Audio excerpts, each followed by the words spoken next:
on the health department of the county. If this was an occupational safety issue, OSHA at the state level should be enforcing it. I mean, if this is a workplace environment issue that risks public safety or the health safety of the employees or the waitress, that's directly under the state's control, under OSHA. So why doesn't OSHA take on responsibility of enforcing it? So we're not prepared. We don't have the manpower or the womanpower to win 4,600 restaurants. More importantly, the money. The city of New York has a ban on smoking in restaurants. How do they enforce? I mean, how do they? I think it's self-policing. That's the only thing I can say. Ohio self-policing. Self-policing. I'm sorry. I think Ohio has, what you said to me, 10,000 unanswered complaints. Still 3 years later. That's what's going to happen. They're going to come in, and we won't be able to deal with it. But really, with if it's self-policing, don't you think, like you said, 98% of the restaurants are going to, or at least restaurants, people are going to turn to their neighbor and say, hey, you can't smoke in Michigan. So do you think you're going to have to? Can you just find a way to deputize somebody in the bar and give them a ticket? Send them home. That's another thing. The law says that George has to write citations.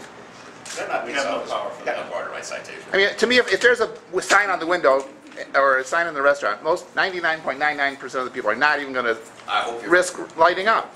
Brooks, tell us what the people were saying in these emails and these, and whether, just the generally, what were they saying? What was the sentiment? Let me read you one. This really hurts because this guy's a big supporter. He runs my Brooksy Way race for my son. Yeah. But is it because they're smokers? Are these smokers or? Well, that's what's interesting. Well, I'm not a smoker. I've been to bill, of course, but. Again, it's the right thing for public health. Nobody questions that. Yeah. All we're asking for is the appropriate funding to move forward. In the health, Oakland County and other health departments have received a 17% cut just this year alone in the dollars that we get for services. Did it turn in a requirement to knock off 7 nurse positions? Correct. We're downsizing. We're not expanding our role. Is it a matter of money or just that you don't have the manpower or both? Combination. The state's broke. Patterson, can you talk about just whether there was any kind of discussion prior? We just had a conference call from the state, and they seemed like they were pretty taken aback by the whole idea. Oh, they've been on notice for quite some time. They asked us to join them back in, I think, November, and work with them on an education program. We were a little bit concerned then to join them because if we were going to file a suit later on, we would have compromised ourselves. We would be a little bit pregnant if we were working with them and they were offered us $70,000 for 2 years only. For 2 years, $35,000 a year, but you can't hire anybody on that. And so if we took that money, we would have compromised our right to file a lawsuit today. So we said no. So they've known that we've been looking at this since last November. But even before the ban passed, were there any concerns brought up to the state of how? Only when we found out that we had an active role to play. And when this was first being debated, nobody even said the health department was going to be the enforcing agency. All of a sudden we saw that in print. We said, hey, don't do that to us. We don't have the ability to carry out the law. And George, you said you would have had to have written citations. Your department. We have no ability to do that. But in the law it says you would have had to do that. No, I'm not sure the law says citations. The law says we just had to enforce. There is not a clear definition as to what enforce means. In Ohio, they went with citations, but they found that they had no bite with the citations because they had nobody to enforce the citation. So I think that's part of the difference. But again, kind of back to your question, is that we've been working with the state on this for years and years. It's been something that we've wanted. As a matter of fact, if you look around, and why I don't think you're getting so many other communities complaining the way that we're complaining is that they went and adopted their own no smoking ban years ago because they were tired of waiting on the state, to be honest with you. Once they did that, the Headley Amendment doesn't come into effect because you're already agreeing to do something that, whether there was funding there or not. And so those communities can't necessarily complain about it. We have been talking to the state saying, if you know this is coming down the path, like we would do with other things, let's start talking about it way in advance so that when the law is passed, we can go hit the ground running instead of crawling like we are now.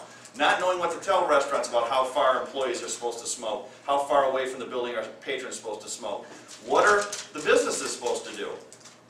We have no idea. What are the cigar bars supposed to do? Are the ones that are established the only ones that go forward? Are they grandfathered in? Or are there new cigar bars that are going to be allowed to come into effect? And so again, without those kind of answers going forward, it makes it difficult to get this thing up and running by May 1st. Brooks, was the lawsuit filed in Oakland County? It was filed actually in the Court of Appeals. Okay. We go directly to the Court of Appeals, and we'll go to the Court of Appeals tomorrow. And Federal court of? Sorry? Is that a federal court of appeals? No, Michigan Court of Appeals. Oh, but and we're testing the validity of a state statute. That's your original jurisdiction. And I'm trying to think, Tim Pollard? Dennis Pollard. We hired outside counsel who's familiar with these kinds of issues, and Dennis Pollard will be instructed to pull a lawsuit tomorrow. Can you guys give us any any? time that you've reversed yourself? No, like this? no, this isn't fun for me. I get you here under false pretenses. Oh, it's okay. We're gonna hear about our smoking plan? It was worth it. What are some of these other communities, though, that have adopted, these are Michigan communities that have adopted no smoking? Michigan counties that have adopted no What smoking. counties? Ingham County had one going forward. You said had. Yeah. Or has one, I'm sorry. Well, it had because now I think the state usurps that. Okay, but that's interesting. Ingham County has a no smoking. There one in particular that I know did. Okay. There were others, but I'm not going to try and pull those forward right this So gentlemen, though, can you now, after all of this, just tell us, Mr. Miller, how you intend to We proceed? haven't even talked. That's what I'm saying. Oh. He just found out. Okay. 15 minutes ago that I'm not going to file the lawsuit. We'll No, have- I mean, we'll have to come up with proceed in- some position. Some policy. It's some policy, and we're not prepared to denounce that today. We haven't even talked about Okay. it. Is George, there you a asked. magic number, though, as far as how much money would you need to enforce? I think if we have to this? double the existing force of sanitarian inspectors, that'd be 1.8 million. 1.8. Times two. George, have you got calls from restaurants saying, okay, so May 1st we have this ban, how do we enforce this, this, and this? My staff have been Have dealing you? with calls on a regular basis. Bars, as I was talking about the cigar bar, they're trying to get up and running before May 1st to get their, the affidavit in to say that they have a separate room, a separate ventilation, so it's taken my staff a lot of time to go in there to see, because most restaurants use an HVAC system, a ventilation system that's one system that draws.